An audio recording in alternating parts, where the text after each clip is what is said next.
Welcome and thank you for standing by.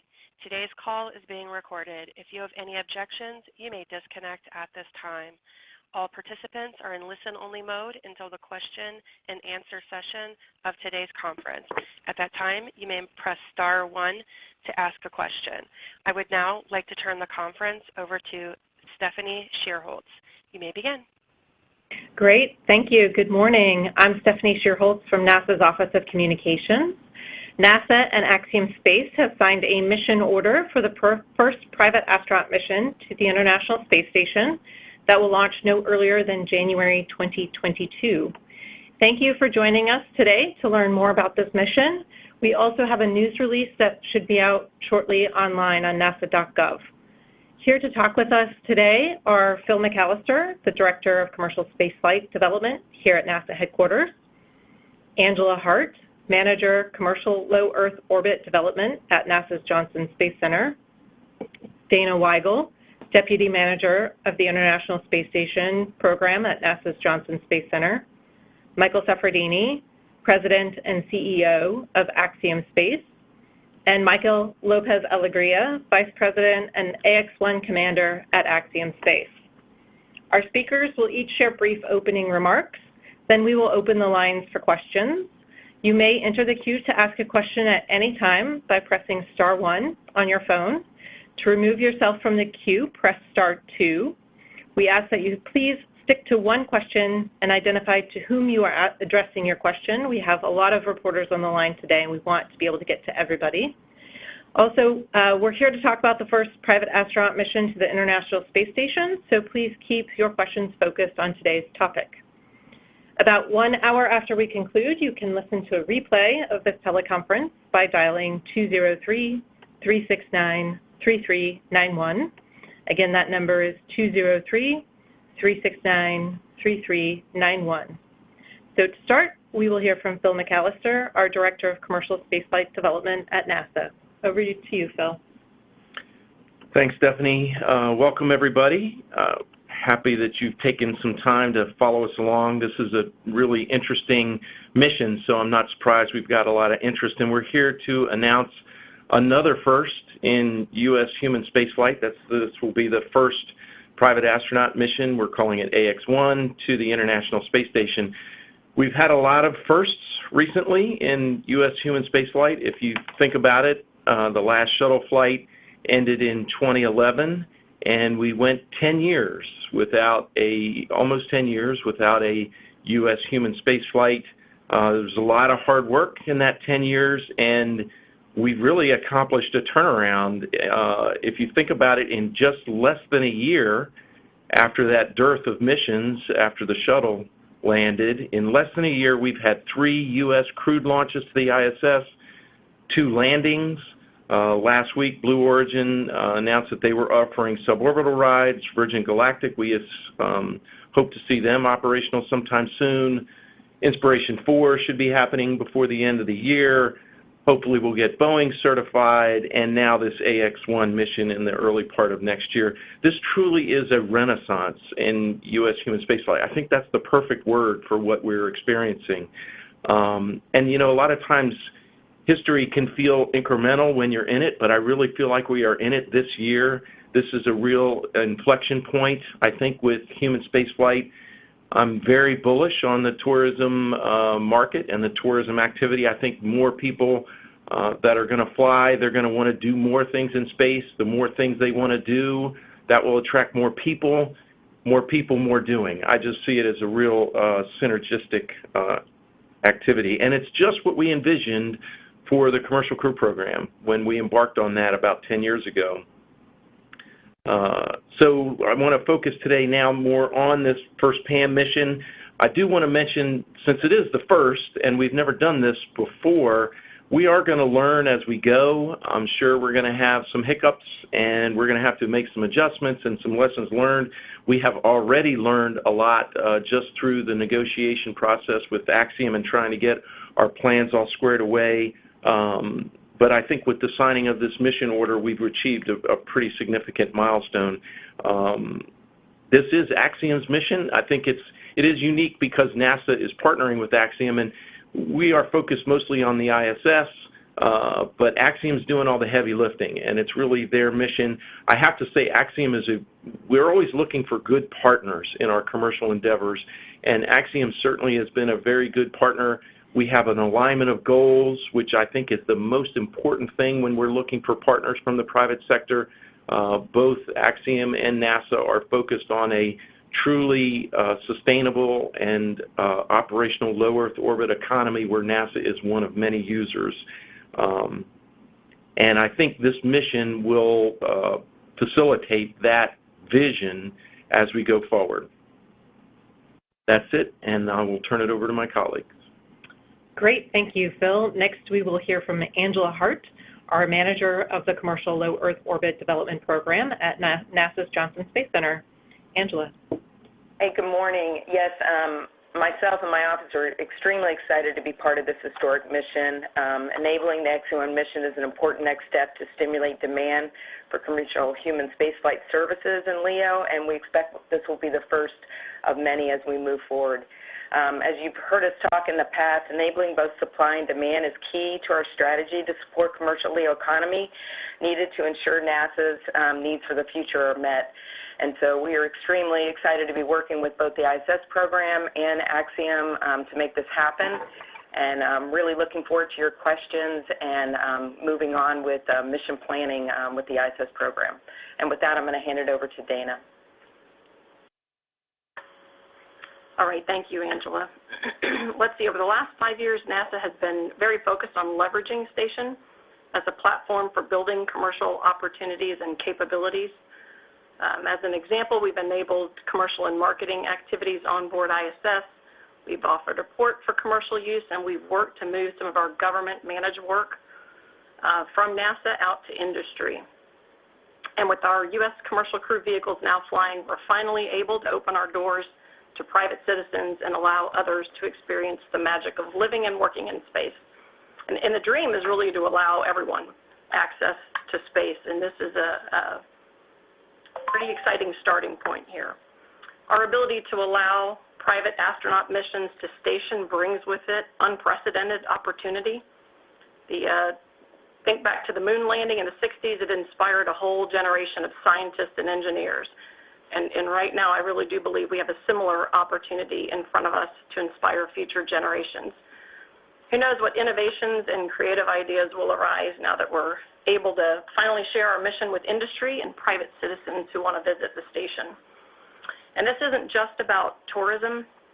There are many private professionals who are passionate about the betterment of mankind and who would like to do research and STEM activities on board Station. In the past, American private citizens who wanted to fly to space had to do so aboard a Russian Soyuz, and they had very limited access to the U.S. segment on board, and they were primarily staying on the Russian segment. These PAMs are quite a bit different because in this case our private astronauts will be living and working in the U.S. segment. The framework itself for PAMs is heavily focused on Station, as Phil mentioned. It's different from what we do for our NASA U.S. crewed vehicles. The launch, the free flight, and landing are in industry and FAA's hands. But for ISS, the PAMs do have required training, medical screening, and other activities that are needed to integrate the PAM into the ISS mission. We are confident in our ability to handle the additional crew members. In fact, a little over a week ago on orbit, we had 11 crew members up there as we were doing our direct crew handover between the Crew 1 and the Crew 2 mission. So the vehicle and spacecraft are able to handle the additional crew. So I'm thrilled Space Station is in a position to enable this opportunity, and now that we've signed the contract with Axiom, we're looking forward to starting the work to plan the integrated mission. And with that, I will hand it over to Mike Suffredini.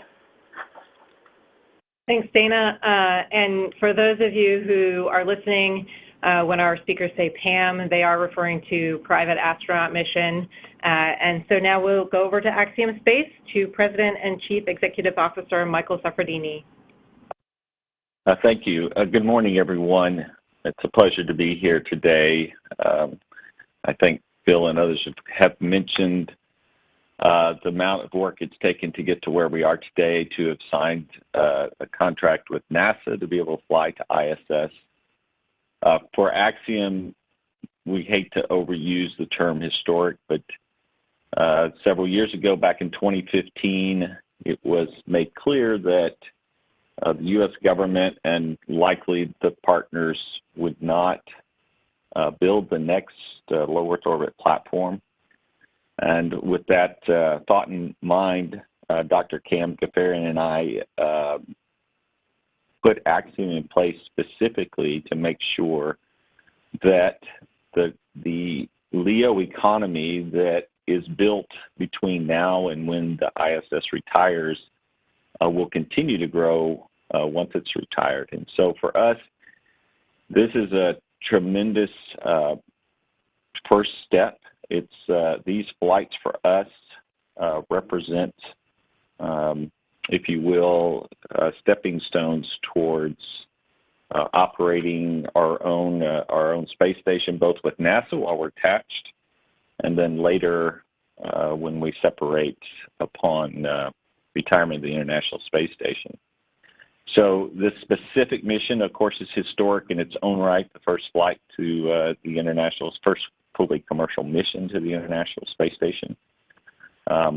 This for us as a flights really is a great way to start. The individuals involved, it's a multi-lateral crew, multinational crew.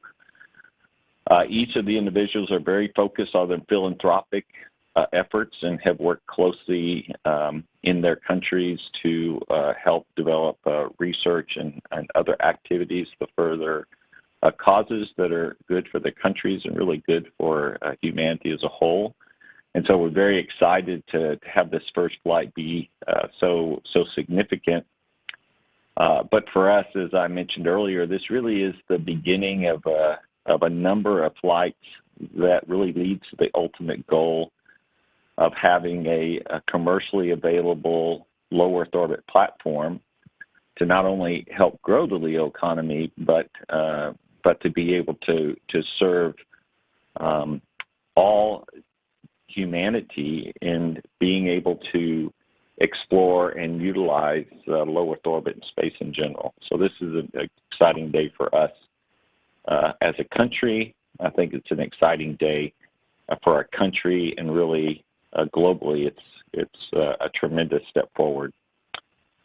Before I turn it over to Mike, I really have got to thank my NASA colleagues.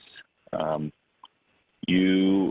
course, I spent a lot of time at NASA, as you guys mostly know, and to make this step to try to create a process where commercial companies can do what they need to do within the framework of a government-owned and operated space station you just cannot imagine how challenging that is. And so our thanks go out to NASA and to SpaceX for working so closely with us to try to sort through the arrangements so that we could find a way to do this, to keep the station safe, the crew safe, and ensure the success and safety of our mission. So with that, I'll hand it over to Michael Lopez Alegria, our commander. Thanks, Steph. Good morning, everybody, and thank you all for joining the call. We're honestly very appreciative of your interest.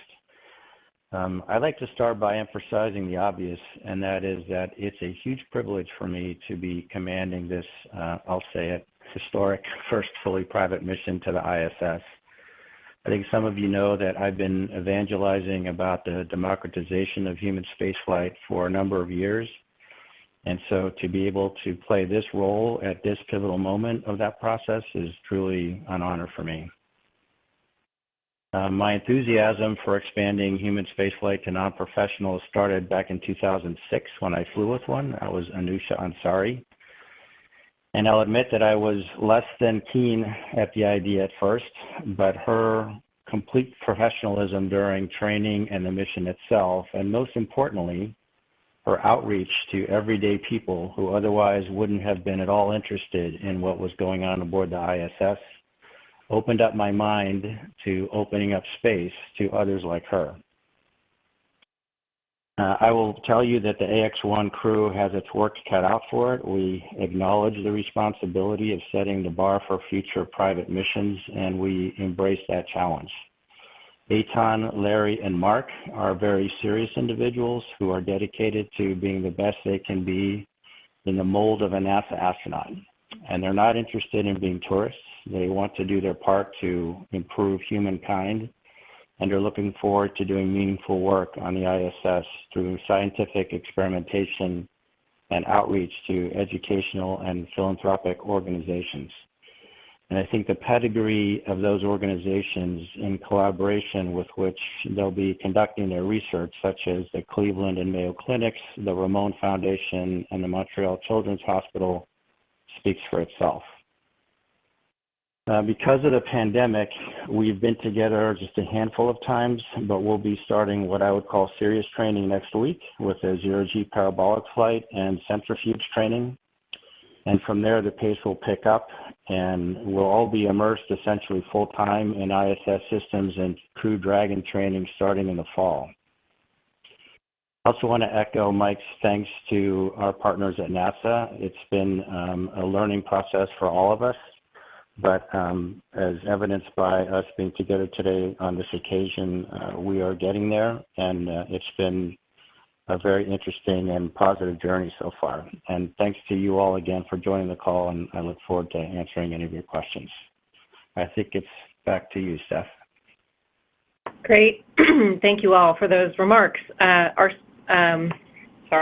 We will now take questions about the AX-1 mission. Please remember to identify to whom you are addressing your question, and please do stick to one question about our topic today. Again, to ask a question, press *1. If your question was already asked, you can remove yourself from the queue by pressing *2. So let's get started. Our first question is from Michael Sheets of CNBC. Hi, all. Great to talk to you, and congratulations on the signing this agreement. Obviously, a step forward for AX-1 happening in January. I'm curious to hear first and foremost from Axiom on their confidence in this January 2020 date. Obviously, you know, we're not quite out of the pandemic yet, but there are still some moving pieces. Do you know which Crew Dragon spacecraft you're going to be flying on, and how that fits in the overall schedule? And then my second question would then be for the NASA side of things. I know there's a transfer of services here. Is this an equivalent value of transfer and services? Thank you. So, Michael, let me answer your question, the Axiom question first.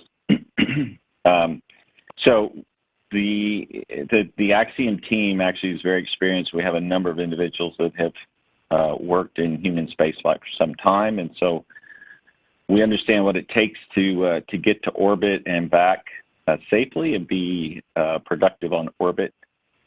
So we can tell you that we have all the things that we have to put together, we have in place and are moving forward on a schedule that has margin. So we have a high degree of confidence in the late January date. As far as which Crew Dragon will fly, it really depends on when the missions occur. So it's possible we could be the Crew 2 mission, Crew 2 vehicle, but really just depends on how things work out going forward. So really the great thing about SpaceX is any one of the spacecraft will work, so they can line up which one will be ready soonest for us, and that the decision on the specific spacecraft hasn't been decided yet. Thanks, Michael. And I think we'll have Angela Hart answer the question about the contract. Yes, the current dollar value of the mission order is $1.69 million and is based on the services that NASA and Axiom have agreed to, and is consistent with the 2019 pricing policy. Axiom is obtaining services from NASA such as crew supplies, cargo delivery to space, storage, and on-orbit resources for daily use. NASA is purchasing cold storage return capability from Axiom to return scientific samples to researchers on the ground. However, there are a multitude of other additional reimbursable Space Act agreements that Axiom and SpaceX have with NASA that have other contract values, agreement values. Those include training services as well as launch services at the Cape and other items that we're still negotiating. So that is not the full value of all the services that Axiom is responsible for. And just one clarification, the number that Angela gave you, 1.69, that is the net that NASA is paying Axiom for all the resources that she mentioned, but it doesn't include, like she said, a bunch of other reimbursable agreements that Axiom has put in place for other ground services. Okay, great. Thank you. Our next question comes from Bill Harwood of CBS News. Follow up on that a little bit. I was looking through the recently modified pricing schedule, I guess I'll call it, for commercial crew flights to station. I'm confused about who pays what, how much. I know on that chart I saw, they're talking about basic services, ISS crew time. Those two together, it lists as $10 million per mission, which I assume a commercial crew pays to NASA. Then on top of that, incidentals for food and other things. Can you guys just talk about what's being covered here and what's not, or what remains to be negotiated? Because I don't understand who pays who, how much. Thanks. Hey, Bill. Good morning. It's been a while. I'll take a shot at that, and then my NASA colleagues can as well. So, of course, when you want to take a crew to orbit, there's a number of things you need to have in place, some of which you can provide, and much of which early on you cannot, so you have to make arrangements for. Of course, the launch, we have to procure the launch vehicle, and so that's an arrangement between us and SpaceX directly in this case. Then when we get to orbit, we have a certain amount of services required. Everything from the work the crew does to configure the vehicle for the docking, as was mentioned, crew supplies, really not so much crew supplies as life support, and then wherever storage is required that we have to pay for, things like that. We, Axiom, have a goal by our third flight, after our third flight, we will provide for all of those kinds of capabilities, but early on, we do some of those.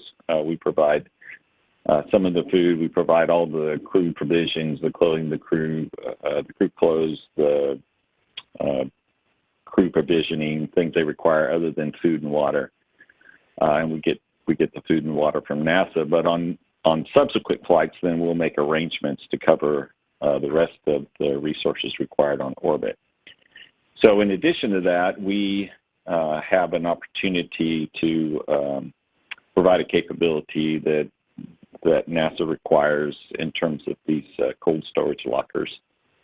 So there's a arrangement between those two where we have value for what we owe NASA, and we have certain value for what we provide NASA, and it works out to the number that you heard. In addition to that, on the ground, we do all of our, we collaborate with the company that trains astronauts today, so we do that directly commercially. However, we have reimbursement arrangements with NASA for the training facilities, the ones we have to use. Of course, the ISS training facilities are very unique to ISS, and so we make arrangements to utilize that through an agreement.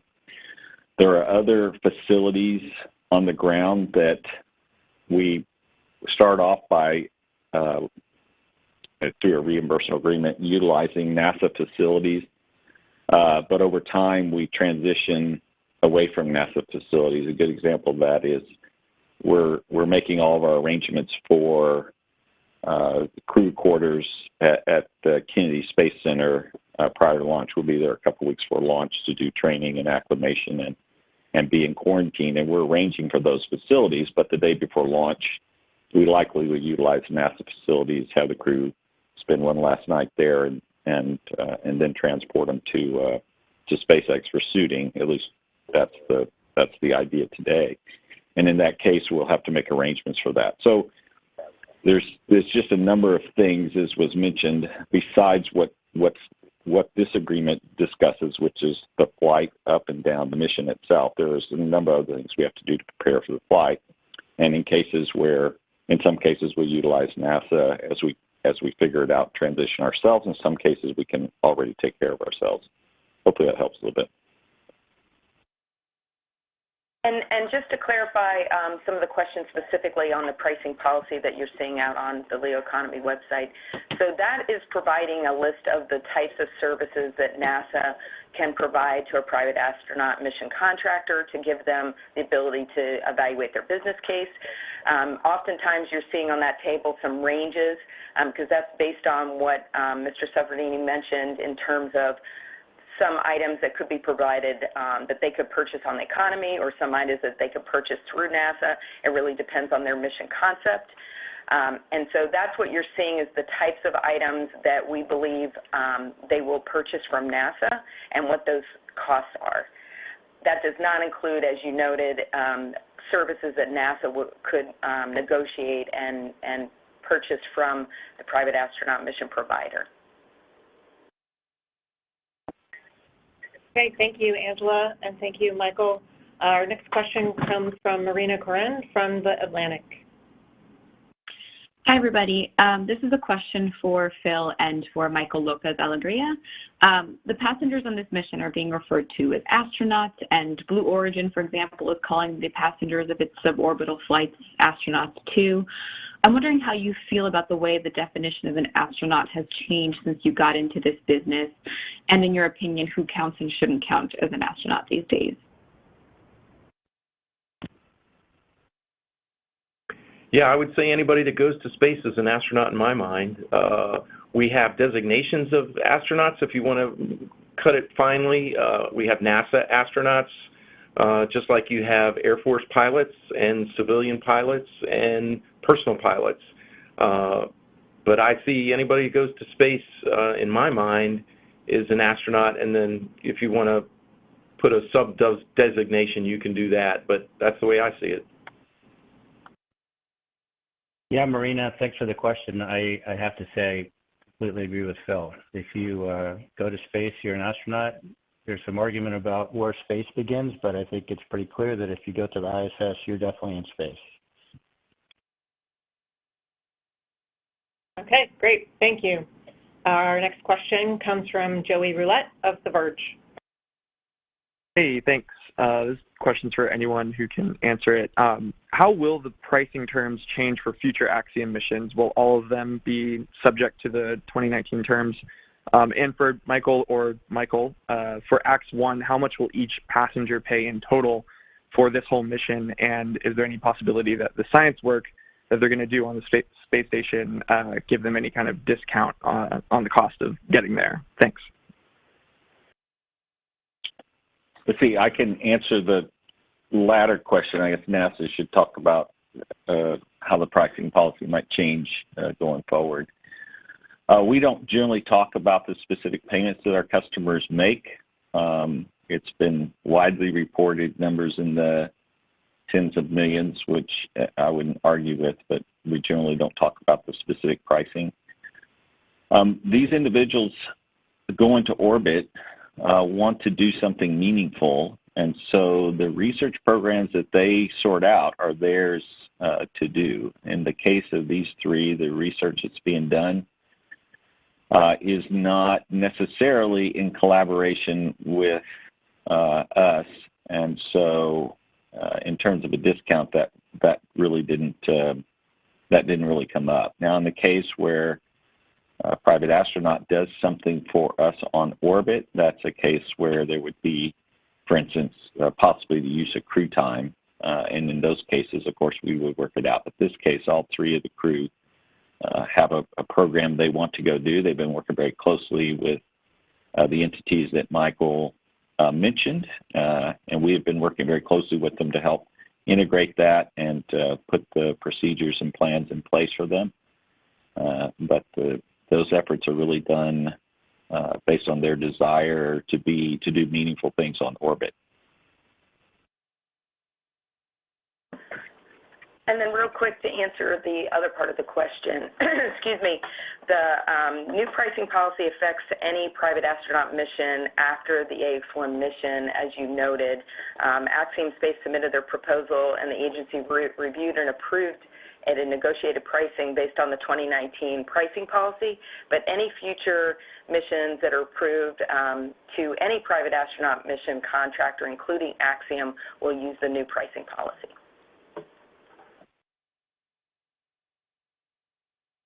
Okay, great. Thank you for that. Next question comes from Alan Boyle of GeekWire. Thank you. Could Mike Supperdini, you mentioned that that by the third mission you hope to be much more self-sufficient. Could you refresh my memory on the cadence of Axiom missions, and then if someone from NASA wanted to address the current thinking on the number of private astronaut missions? I think that there was a discussion, the figure that's been mentioned is 2 per year. If you could update me on what the plan is, and are you already thinking about the second mission? I know you want to concentrate on AX-1, but just to set the context, I'd really appreciate hearing about that. Thank you. Yeah, certainly. So, of course, we have to make arrangements with launch providers and ISS for each of our flights. We would like to fly at a cadence about, roughly twice a year. It probably works out to once every 7 months or so. But again, both the SpaceX and Boeing vehicles have to be available, and ISS has to be available. There's quite a bit of traffic to and from ISS, as you know. We add to that traffic. There's only 2 docking ports, so it's really tight. So that's one aspect of it, is port availability to come. The other aspect of it is we are not the only peas in the pod, so NASA has to work out a way for us to compete for each of the available slots. So you might have noticed NASA just put something out to have us, compete or talk about what we would do on a mission, and so we go through that process. So we're prepared to fly on a cadence about twice a year, but like everyone, we have to compete for the opportunity, and while we've got things lined up for our next 3 flights, AX 2, 3, and 4, we still have to work with NASA to figure out exactly when those flights can come to the ISS. Part of what is unique about us, of course, is last year we won the opportunity to attach the International Space Station and build out our space station.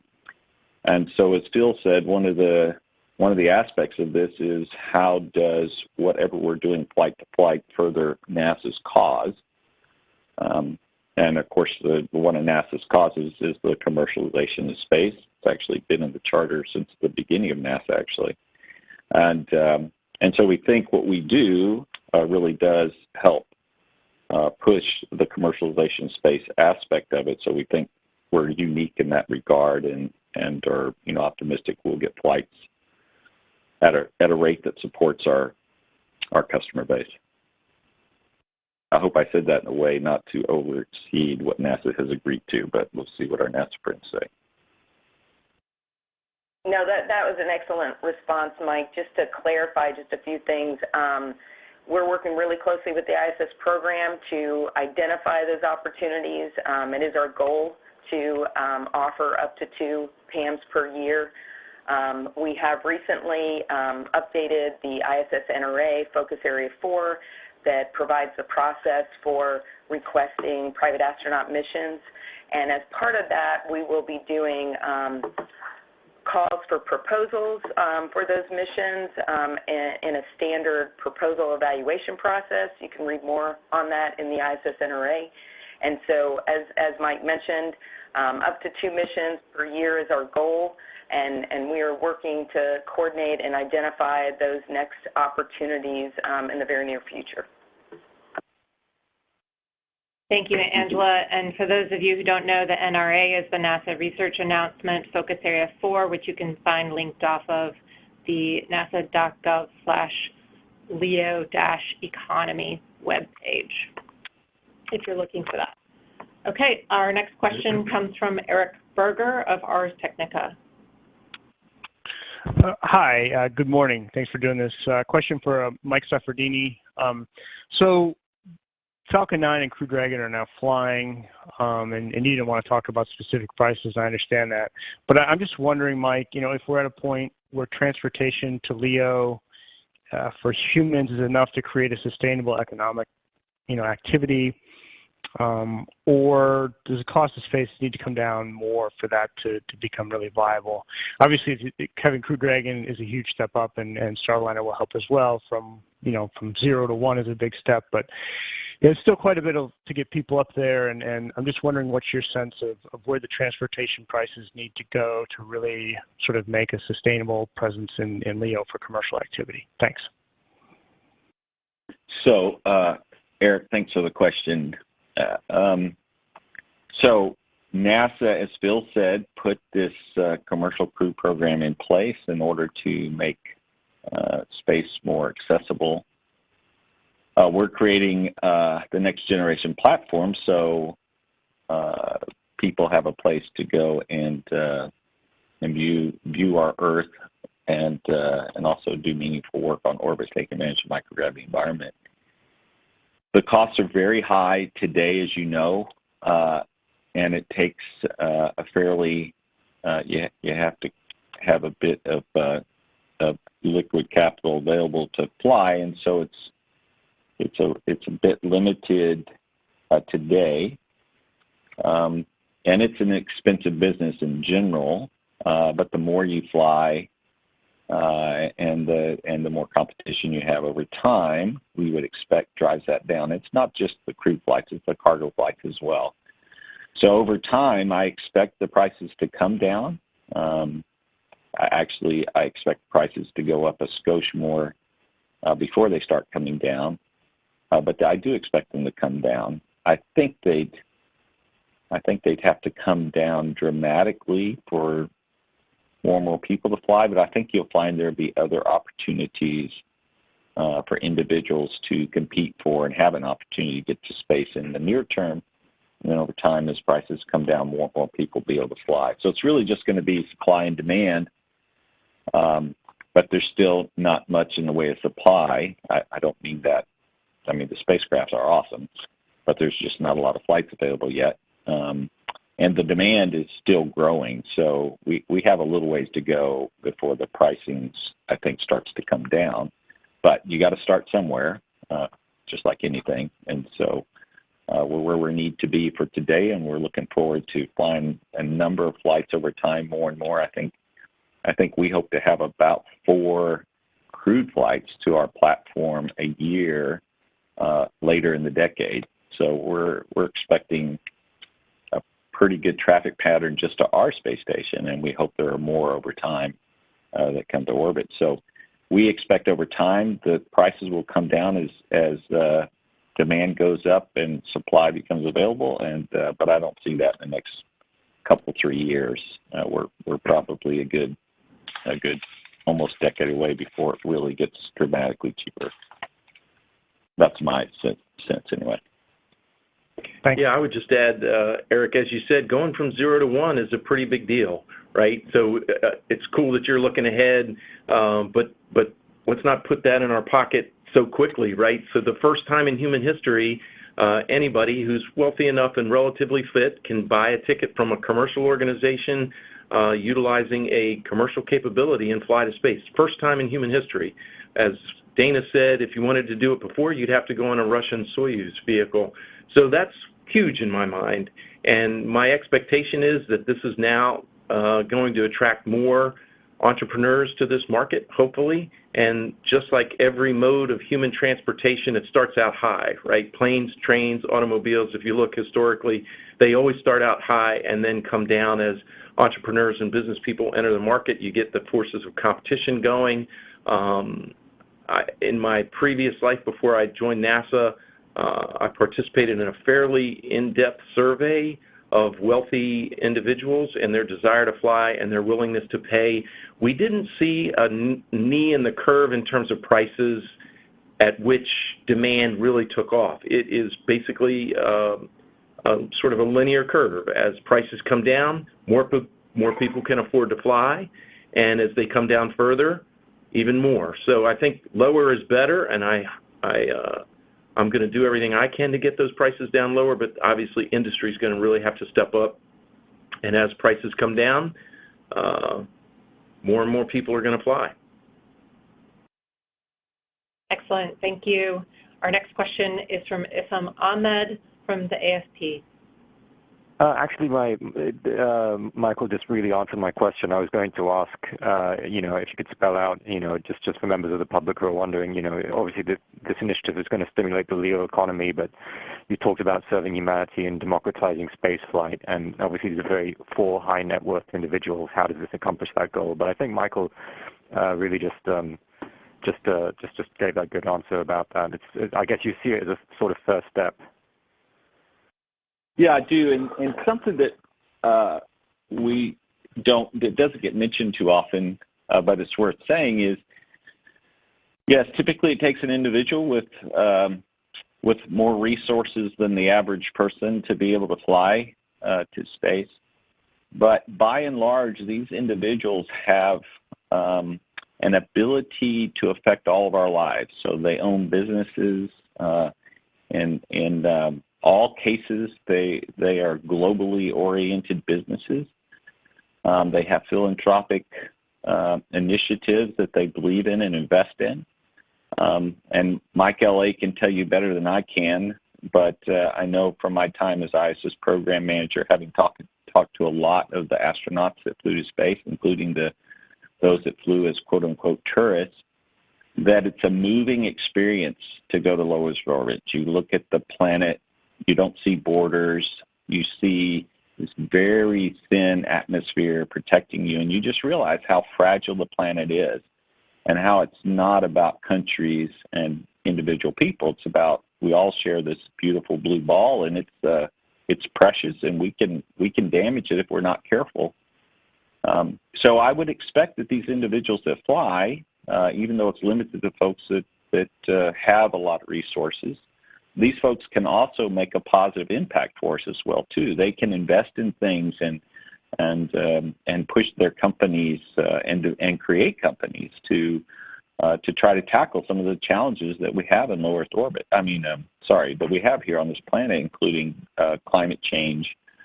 And so I don't think this is necessarily not just because these individuals have wealth, and you have to have wealth to get to orbit at least early on. I do think there's a positive impact for all of us when individuals like this fly because of the impact they can make when they get home, having had the experience. Thank you. It's Michael Lopez Alegría. If I could just add, I'm having been there and obviously have a lot of colleagues that have been there, but significantly the non-professional astronauts that flew, as I mentioned, back in the 2000s, to a person come back slightly changed. And so this is why I think the democratization of space is so important. Of course, it's true that right now it's not very democratic. You have to be in a pretty select demographic to be able to afford it. But as Mike mentioned previously, we're all working to get the prices to come down. And I think if you follow the trend of costs, and for example, commercial aviation or pretty much any mode of transportation, they all start out high and come down. And so the experience that these folks will come away with, combined with the significant means of influence that they have at their disposal, I think is a win-win and sets us on a good course for the future. Thanks. Thank you both. Our next question comes from Mark Carreau of Aviation Week and Space Technology. Thank you. My question's for the Mikes. Can you tell us how many days this flight will span and how many of those days will be at the space station? In relation to that, can you sort of describe the theme of this mission? It sounds like there's going to be some research focus from each of your participants, but I wanted to sort of see or hear what you described that their purpose being. I'll answer the first part and let L.A. cover the second. So we planned the mission as a 10-day mission, assuming up to a couple of days to get to ISS, and that just depends on launch day, as you know, Mark. So about 7 or 8 days on orbit, assuming that we can land on our planned departure date. If not, we'd end up staying a little bit longer to get a good weather landing spot. But we're planning total mission time to be about 10 days, about 7 or 8 days on orbit. And all those are abouts because depending on the day you launch will dictate when you actually arrive, as you know. And I'll let Mike answer the second question. Yeah, Mark, I don't know that I'd say we have a theme, except that, as I mentioned in the open, everybody is really concentrating on trying to, improve humankind, and they're doing it each in their own specific way, teaming, if you will, with these research organizations to do science that, of course, organizations themselves are interested in, and then doing outreach back to their communities, whether they be educational, philanthropic, or others. So in the sort of thread to all of that is to, improve life on Earth. But each of them have sort of different focuses on their science, depending on, again, the interests of the organizations that they're partnered with. Thank you. Thank you. The next question is from Megan Bartels of Space.com. Thanks so much for taking my question. It's for Michael Lopez Alegria. Could you talk more about the timeline for specific phases of training and about how many hours per week you and your colleagues will be spending together during each of those phases? And then I think it was mentioned that Axiom has hired a company to do that training. Could you share what that company is? Thanks. Sure, Megan. Let's see. I think I mentioned the centrifuge training and zero-G flight that we'll be doing next week. In July, we are, the four of us are going on a camping trip together in the foothills in Alaska to do, some team bonding and leadership training. We are then the pilot of the mission, so we're adopting the same nomenclature as the shuttle used to use of commander and pilot. So the pilot, who's Larry Connor, and I will begin a week of training at SpaceX in July, in the same month as the outdoor trip. And then I start full-time training around August, and that's a mix of ISS and Crew Dragon stuff. Larry will start in September, because he's got, the two of us have a little bit more volume of training to do because of our duties on the Crew Dragon. And then everybody will start in October. And we'll be sort of Houston-based, making occasional trips to Hawthorne for training, but mostly focused on ISS systems. And I'd say it's about 2/3 ISS and 1/3 Crew Dragon training for the group.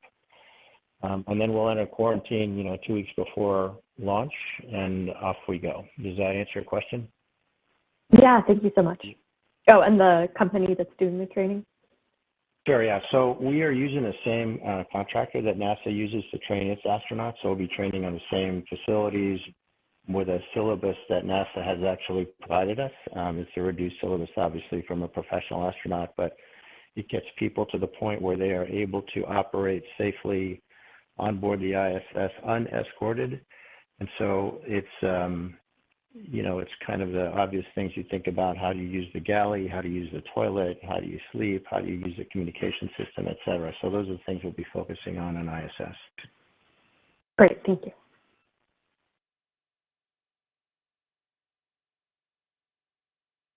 Okay, thank you.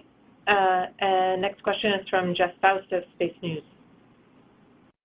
Good morning. Question for NASA. I'm curious what sort of interest you're seeing from companies other than Axiom for private astronaut missions, and would there be any consideration, given obviously the constraints of the traffic model and such, of allowing more than 2 private astronaut missions a year to the space station if there's sufficient demand? Thanks.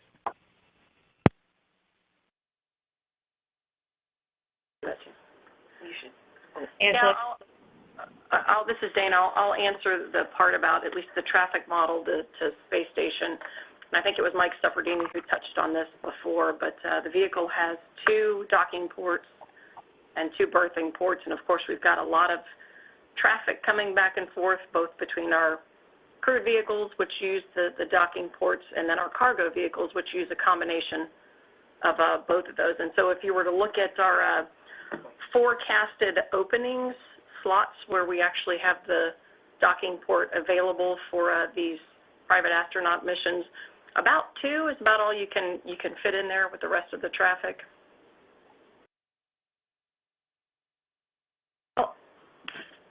Only other thing to add is we had talked about supply and demand earlier, and we are seeing a lot of interest in private astronaut missions, even outside of Axiom. And so at this point, the demand exceeds what we actually believe the opportunities on station will be. And it's part of the reason that we've updated the NRA process to make it a very clear, competitive process to ensure, this is such a limited resource and that we are evaluating all those proposals equally. Okay, thank you. Thank you both, Angela and Dana. Next question comes from Miriam Kramer at Axios. Hi, thank you so much.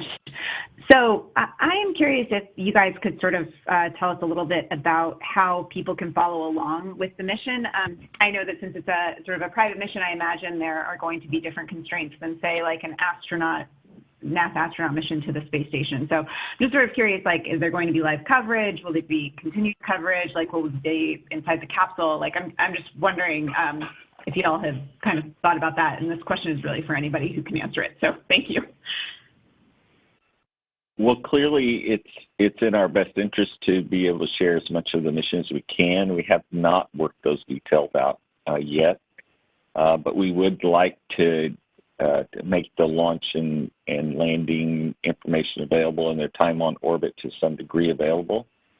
And so we'll work that out over time. I believe all 3 of the crew members have been interested in doing downlinks as well during their mission. So anyway, the short answer is we haven't sorted that out yet, but we're very interested in sharing as much as we can, and so that will be our goal.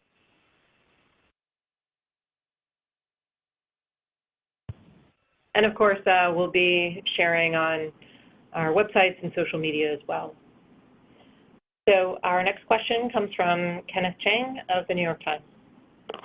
Thank you. This is for Angela Hart. The 2019 NASA initiative was to stimulate a range of commercial ventures, not just flying private astronauts. I guess I'm not aware of anything beyond the Axiom mission, so what, if any, ventures have been led by this initiative? And it seems that this repricing puts a big damper on them before they even get started. So what do you envision happening over the next couple of years on these commercial ventures beyond these twice-a-year trips of private astronauts? Thank you. Thank you. There are actually a number of items that are ongoing. In the ISS NASA research announcement that I mentioned earlier, Focus Area 4, there's also a Focus Area 3 that allows for commercial activities on ISS. There's a number of different microgravity commercial activities as well as advertising and marketing activities that have been ongoing. We have a number of items that have flown and or are in the queue today. The pricing for those activities has also been updated with the new pricing policy, and although we have seen some areas where that has impacted, we still have a number of new proposals coming in under the new pricing numbers, and so we feel that the market is going to be able to bounce back from that and will continue on. Additionally, as part of that, we, under the Next Step BAA, there are a number of initiatives. Axiom mentioned the commercial segment contract that they are part of. There are also, we also did a number of awards in in-space manufacturing to help push that demand area. And as you know, we're continuing in looking at ways to support investment in other commercial destinations to help to expand the supply in low Earth orbit as well. And you can find the previous announcement about the Axiom Next Step BAA and the Demand Stimulation Awards on our website at nasa.gov/LEO-economy if you're looking for those. So our next question comes from Marcia Dunn of the Associated Press. Yes, hello. I'm sorry I had to join a little late, so forgive me if this has already been answered. But will the private astronauts have free reign on the space station, or will they be limited to U.S. property? I'm thinking Columbus, Kibo. What about the Russian side? And the Russians also have their own plans to fly private citizens. So if the Russians are filming movies or doing whatever they're doing up there with privately purchased flyers, would Axiom or anyone else be allowed to simultaneously have their own private mission going, or will you try to separate these private missions out on the Russian side? Thanks. That's a great question.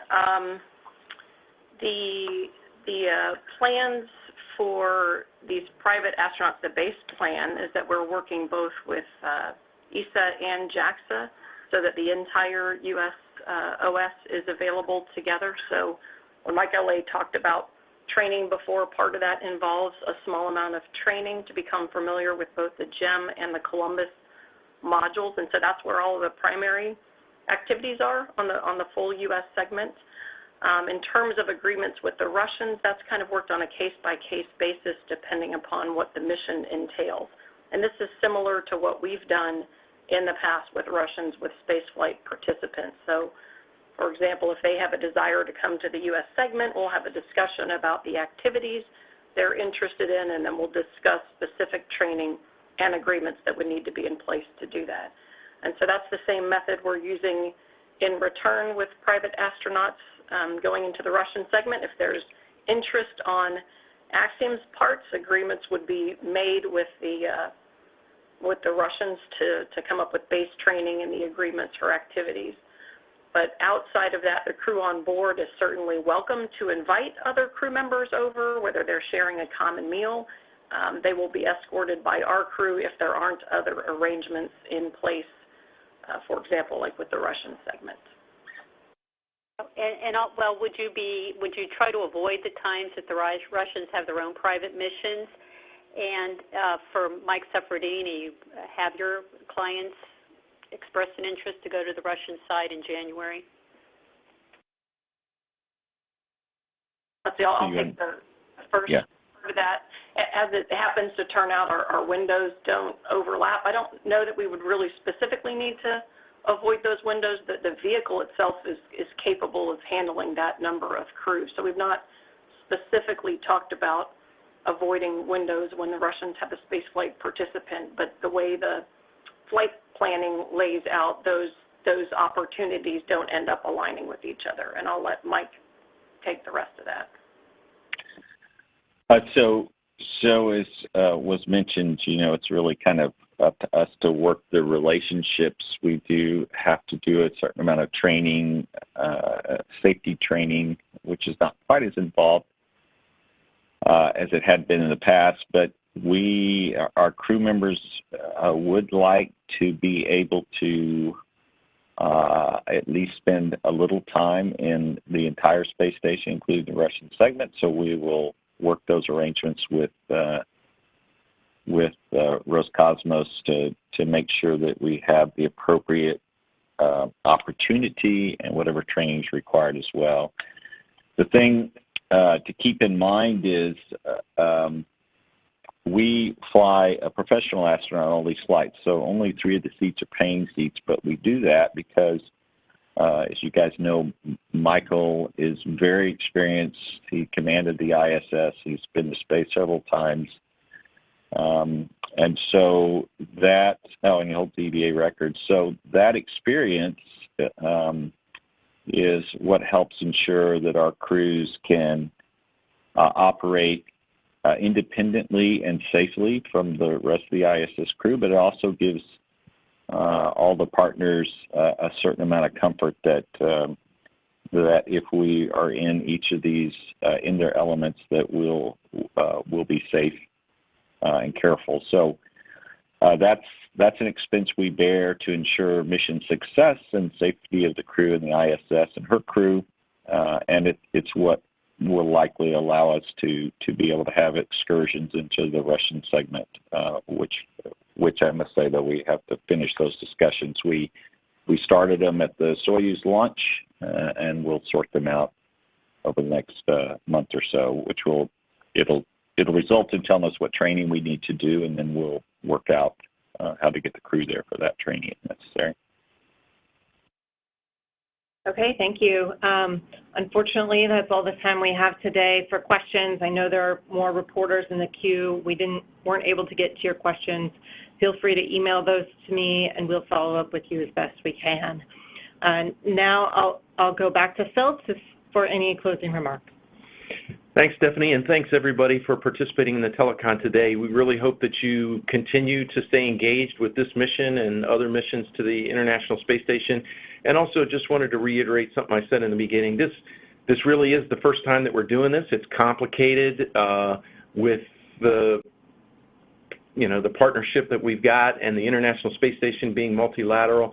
And so we're going to have to figure out some things, and we may not have all the answers to everything today. A number of our answers were, well, we got to figure that out because, like I said, this is the first time.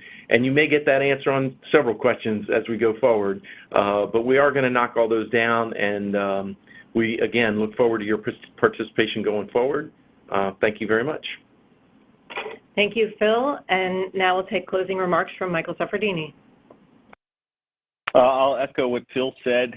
Thank you guys very much for your time today and your interest in what we're doing. This is a remarkable journey that began some time ago for us and result in a launch in January, no earlier than January 2022.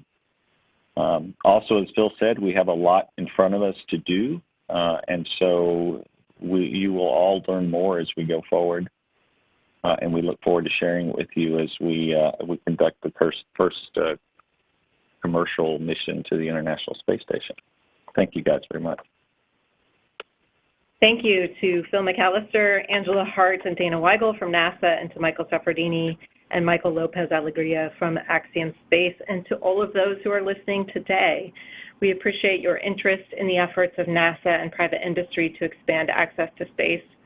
Learn more about NASA's work to enable a robust low Earth orbit economy, and stay tuned for mission updates at nasa.gov/LEO-economy. A replay of this teleconference will be available in about an hour, and you can listen to that replay by dialing 203-369-3391. Again, that number is 203-369-3391. Thank you all for joining us, and have a great day. That concludes today's conference. Thank you for participating. You may disconnect at this time.